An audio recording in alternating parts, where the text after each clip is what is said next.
Welcome to Week in One, the show that gives you a quick roundup of the week's news in 30 minutes. I'm Shirdiga Pillay. Let's get into our top stories.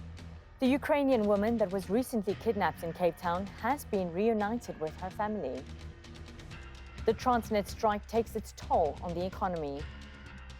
Former President Jacob Zuma's private prosecution case against journalist Karen Moore and prosecutor Billy Downer begins at the Pietermaritzburg High Court. Kicking off this week's show with some good news for a change. The Ukrainian woman who was recently kidnapped in Cape Town has been released and reunited with her family. A close friend says Anna Penev, while not physically harmed, has been left severely traumatized by her ordeal. Penev, who was kept blindfolded, was released on Friday night near Khayelitsha after a ransom was paid. eNCA senior reporter Aisha Ismail compiled this report. What were the first words that she said when she was released? She was not talking at all. First few hours, let's say, she was just crying. And obviously this comes as no surprise, because to be in such a situation, the shock is tremendous. Anna Penev's friend says while her family and friends were always anxious, they never lost hope. I would say this National Anti-Kidnapping Task Team, which is a brilliant team. Those are very big professionals which are working around the clock tirelessly, without taking a break, just to achieve positive result. And for them, positive result is the hostage to come back home. He says it will take a long time for her to recover, but they are relieved she wasn't assaulted. Police say they've investigated 33 kidnappings in the Western Cape in the last 7 months alone. This number is likely higher, as many more abductions go unreported out of fear. Aisha Ismail, Cape Town. Former President Jacob Zuma's private prosecution case against journalist Karen Moore and prosecutor Billy Downer has been postponed. Moore filed an urgent application to have the matter scrapped. eNCA senior reporter Descent Tathia was at the Pietermaritzburg High Court and filed this report. After much fanfare, the private prosecution of journalist Karen Moore and state prosecutor Billy Downer by former President Jacob Zuma in the Pietermaritzburg High Court did not proceed. Instead, it was more of a short administrative affair. The former president is accusing Karen Moore of publishing documents, including a sick note that was part of court documents. And he says these were handed to her by Billy Downer, which is in contravention of the NPA Act, according to him. Karen Moore has also applied to have the case scrapped completely, saying that it is a gross abuse of the court system. We don't want the private prosecution to even start. We don't want it to run in February, to which it was adjourned to today. We will come back to this court on the 8th of December, to which our application has been postponed, to argue that this is an abuse of power, that Mr. Zuma wants to intimidate, harass and bully Karen Moore into silence. Not only her, but all journalists reporting on this and other critical corruption matters. Supporters gathered outside the Pietermaritzburg High Court to support the former president in what is his first public appearance after completing his contempt of court sentence.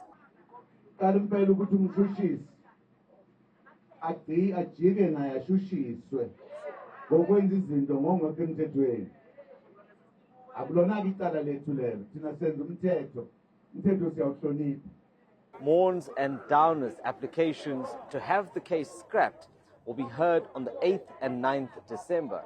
And if the criminal case continues, that will take place on the 2nd of February in 2023. I'm Descent Tathia in Pietermaritzburg. Former Joburg Mayor Mpho Phalatse says it would be disappointing to see Action SA work with the ANC to regain Tshwane. In a media briefing on Monday, Phalatse said the DA shouldn't be ruled out from protecting Tshwane and Ekurhuleni. Our reporter Pulele Chwiti-Jones filed this report. Former DA Mayor Mpho Phalatse says the party is locked in coalition talks with the Metro to smooth over its return to power. Action SA says it will distance itself from the DA in Johannesburg and open the door for talks with other parties. But the DA says it's not aware of any discussions between Action SA and the ANC. If it were to be true, however, it would be very concerning. It would be very concerning because we formed this coalition primarily to remove the ANC because they're corrupt and they have no interest in servicing our residents. To see our partners now begin to look at working with this very corrupt ANC just to hold on to power in some way, shape or form would indeed be very disappointing. Good morning. Joburg Mayor Dada Morero had his new cabinet sworn in. The ANC says it's still talking with other parties, with its next target being Tshwane. Indeed, yes, we can confirm almost 7 parties that have been working with the DA in all our municipalities in the province have approached us. We are more excited to work with them, but we are going through the normal discussions and vetting processes. The DA's court bid to overturn Morero's election continues next week. Pule Luchiti-Jones in Johannesburg. Transnet in the Western Cape admits that while marine services have been impacted by the ongoing strike, its work continues. The rail body says it can't quantify financial losses, but it is hopeful that negotiations will yield positive results. Setao and Untu allied workers have been striking since last week. They're digging in for a double-digit increase. eNCA's Nobisutu Hejana was with protesters and filed this report. These workers say they're not backing down. Anything less than 10% is an insult, they add. Striking workers want an increase of between 12 and 13.5%. Transnet is falling dismally short of this with its offer of between 4 and 5%. We have rejected the offer that was put on the table by Transnet on a basis that we feel it's an insult to us as employees.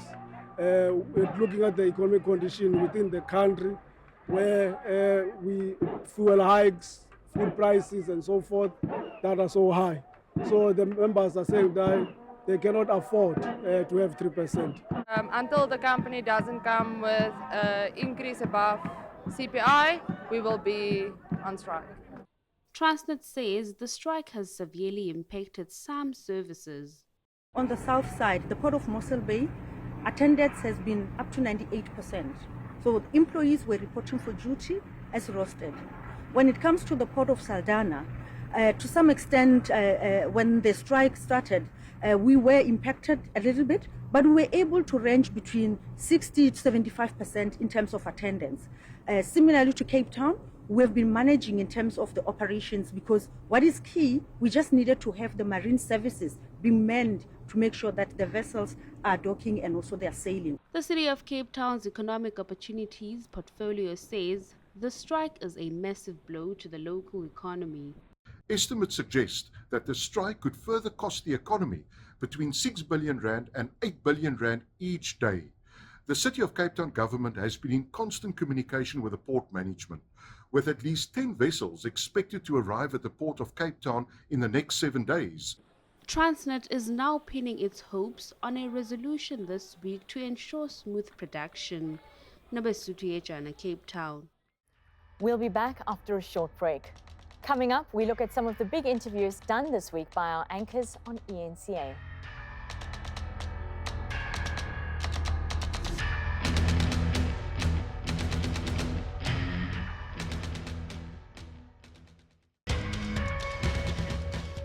Last week, we reported that Panyaza Lesufi had become Gauteng's new premier. This week, anchor Dan Moyane spoke to Matume Shilwane, the province's new education MEC. Everybody's watching and saying, you've got big shoes to fill. How do you feel about that? Firstly, the former MEC, who's the premier now, he was a deployee of the ANC and was doing the ANC's work. So where I'm continuing with the ANC's work. He was implementing decisions of their party and obviously consulting society at large. So that's basically what's going to happen. We're going to continue as such. What is it about your leadership style as the head of education now in Gauteng? Very important sector. What can we expect? Basically, obviously, one will be pushing hard, especially around the infrastructure. As you know, We're dealing with placements now. We've had more than 764,000 applicants. So you could imagine our schools will be a bit crowded because what we're going to do, we're going to ensure that all learners get placed.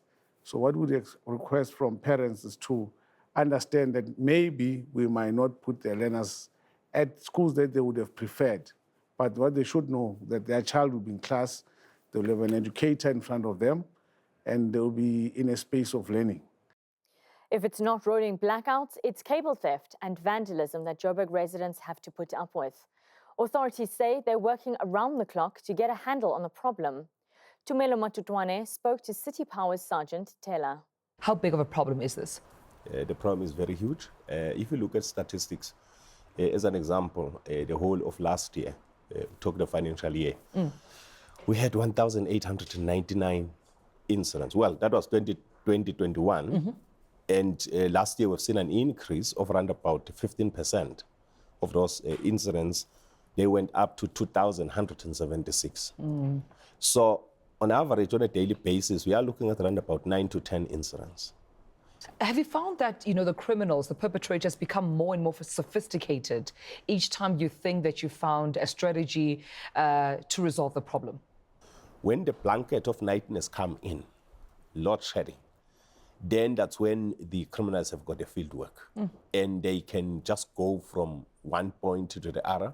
And what I've seen quite recently is that they also monitor the load shedding schedule to say if a specific area is down, then they move to that particular area, they harvest it, then they move to the other area.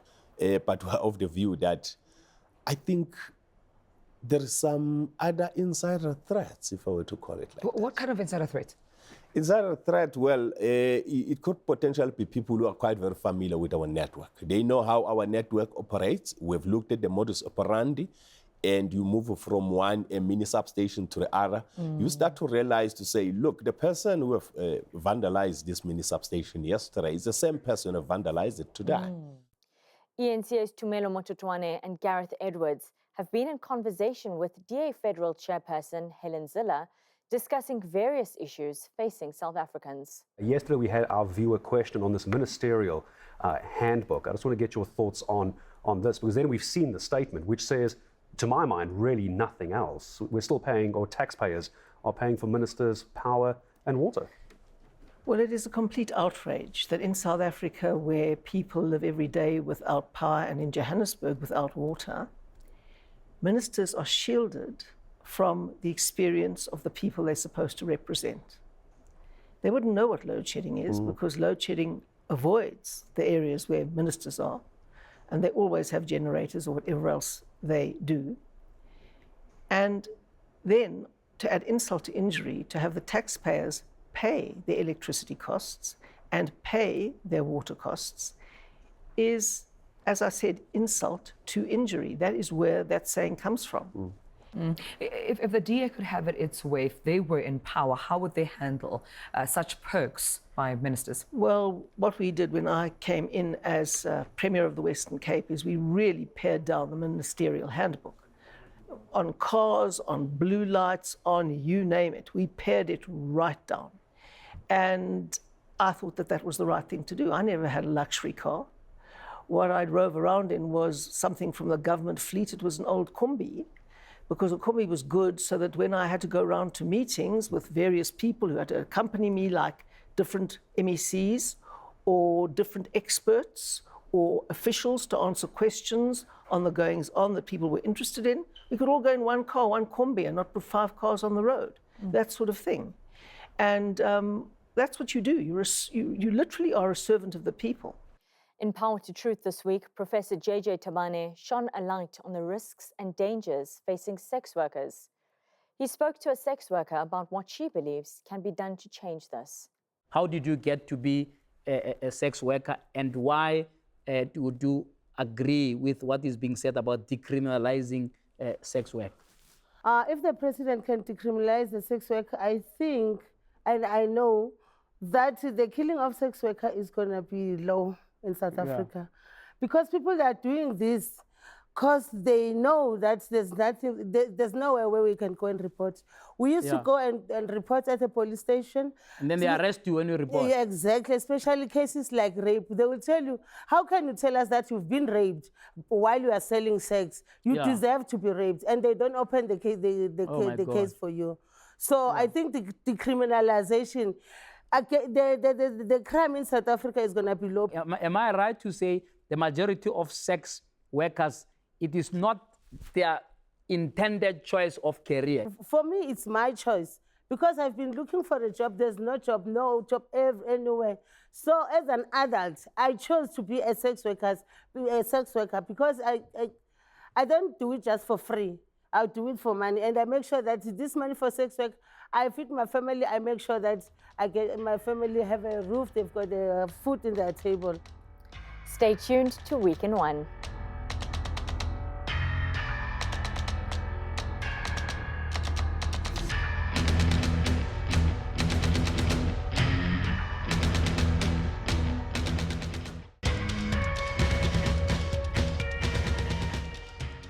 Welcome back to Week in One. I'm Shirtika Pillay.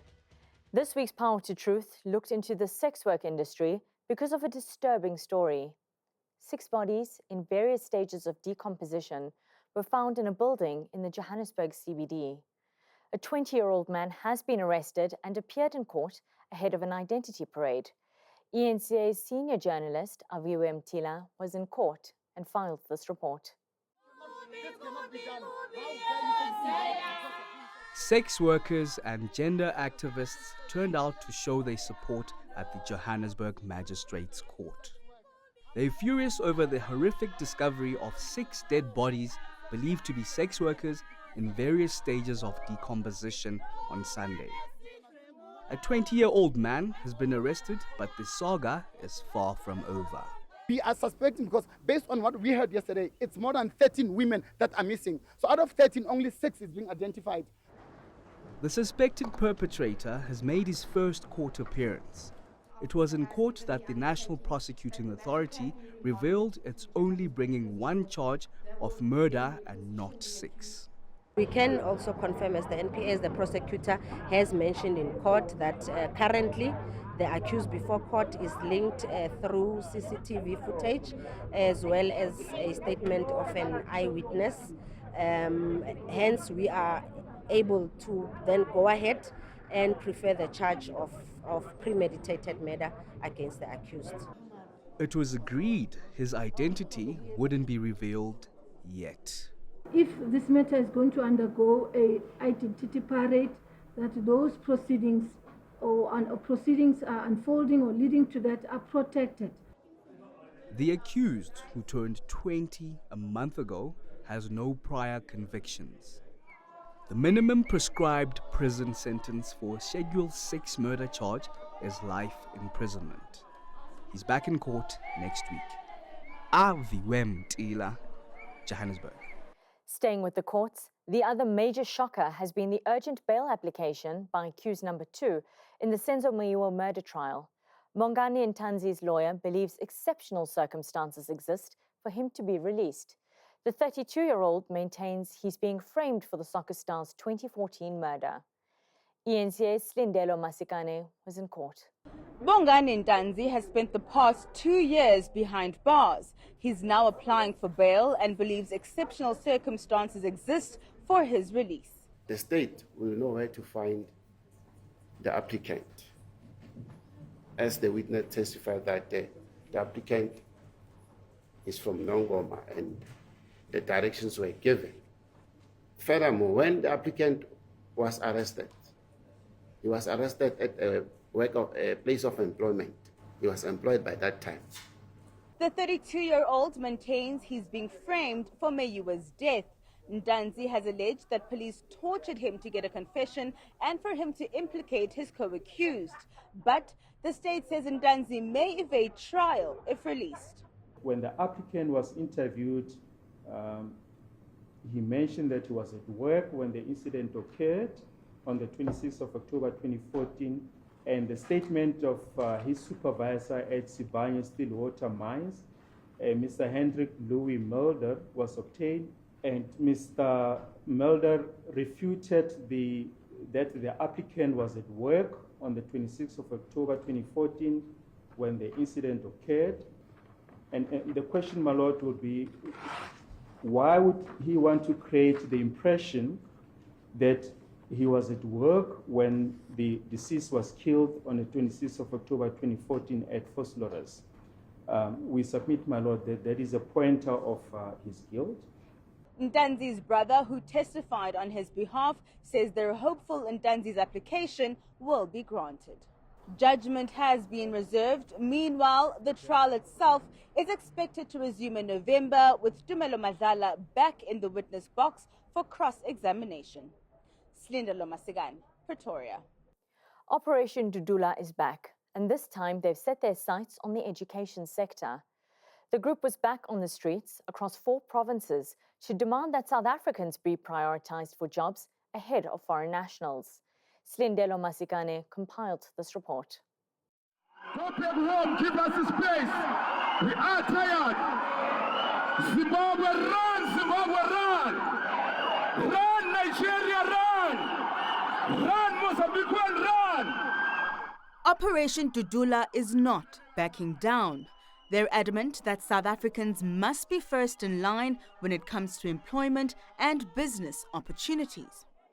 An audit should be conducted to ensure all foreign employees in the employ of Gauteng provincial government fall under the critical skills list which was signed and gazetted by Minister Aaron Motsoaledi on the 2nd of February 2022. So we cannot have teaching and nursing as a critical skill where we've got more than 22,000 unemployed nurses. In Gauteng, the group handed over a memorandum of demands to the Speaker of the Provincial Legislature. Will refer all the issues to relevant portfolio committees, especially the chairpersons, so they can actually discuss them in their portfolio committee meetings, and within that, they will therefore come and bring the report in the sitting, because one of the demands is that as the Gauteng legislature, we need to respond. Operation Dudula also wants South African teachers and learners prioritized in schools for jobs and placement in classrooms. We employ South Africans who are not even making a mistake.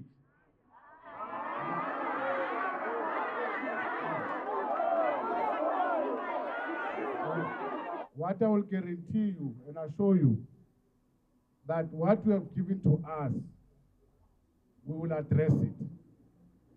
The provincial legislature and the education department have been given 21 days to respond.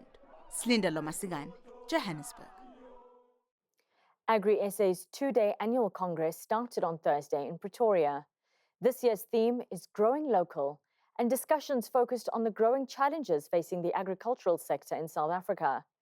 eNCA's Moloko Moloto was there. The most senior official responsible for operations at Eskom warns dark days are here for the foreseeable future. But if you ask me, my gut feel, I would say another year and a half to get out of this. Oberholzer says Eskom plans to retire 9 of its 13 coal-powered stations in the next decade and will rely on hybrid energy systems, which include battery storage systems, renewables, and nuclear energy from Quebec, whose lifespan is being extended by an additional 20 years. But we have to invest R1 trillion. And then we have to build 8,500 kilometers of transmission lines. Oberholzer says this will be a challenge for Eskom. How are we going to obtain the servitudes to build this infrastructure? But for this, we believe we need to put aside 130 billion rand to build this. So over and above the 8,500 kilometers, you've got to install about 12 substations. So again, I believe it's extremely exciting. Transnet Group CEO Portia Debbie, whose company faces a worker strike over a salary dispute, was one of the speakers at the Congress. I know some people feel that this is the strike that we should pay whatever is required. But the truth is, we have a responsibility to turn around Transnet and leave a strong, sustainable company on the other side of the divide. Some of the issues under discussion at this 2-day meeting include food security and farmer tax. Moloko Malot, Pretoria. And that's it for us at Week in One. From myself and the team, enjoy your weekend.